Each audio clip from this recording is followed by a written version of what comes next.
지금 러시아 우크라이나 전쟁 때문에 우리나라도 조금 곤란한 상황 같은데요. 신원식 장관이 지난달 22일이죠.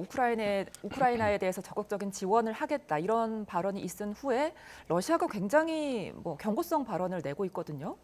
그렇습니다. 이게 참 우리 한국 입장에서는 굉장히 쉽지 않은 상황이라고 예. 판단이 되는데 신원식 장관의 그 경고는 어떤 의미가 있냐면 우리가 잘 압니다만 작년에 김정은이 푸틴 대통령을 직접 만나지 않았습니까? 그리고 나서 북한과 러시아가 굉장히 밀접한 협력을 해오고 있고 특히 푸틴의 방북이 아마 이거 시간의 문제, 3월 이후의 가능성이 매우 높아진 상황이고요.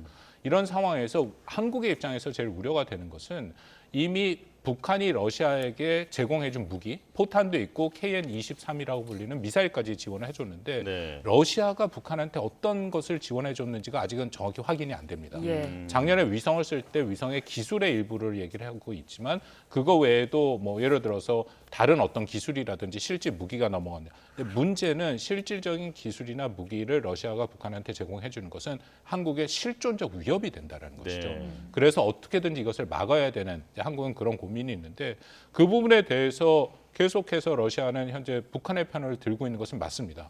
방금 말씀하신 것처럼 정확하게 왜 북한이 심지어는 7차 실험까지를 얘기를 하면서 왜 이렇게 할 수밖에 없냐. 이건 미국 탓이다. 예. 한미가 연합훈련을 하기 때문에 북한은 자위권 차원에서 자신의 국방력을 강화해야 되는 것은 당연하다. 네. 이제 그런 얘기들이 나오고 있기 때문에 이 부분에 대해서는 우리가 잘 좀 조정을 할 필요가 있다 생각을 합니다. 다만 예, 푸틴의 방북을 앞두고 더 이런 발언들이 강화되고 있는 그런 추세는 보이고 있다고 생각합니다. 네, 지금 말씀해 주신 것처럼 북러 간의 밀착이 강화되는 모습인데 이제 이렇게 북한과 러시아는 사이가 좋아지는데 한국과 러시아 관계는 충돌 양상을 보이고 있거든요.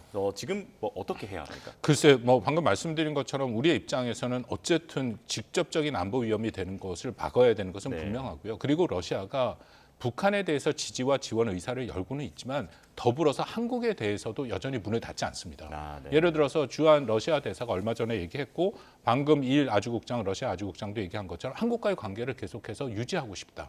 그리고 한국과의 관계를 개선하고 싶다라는 네. 얘기를 하고 있고요.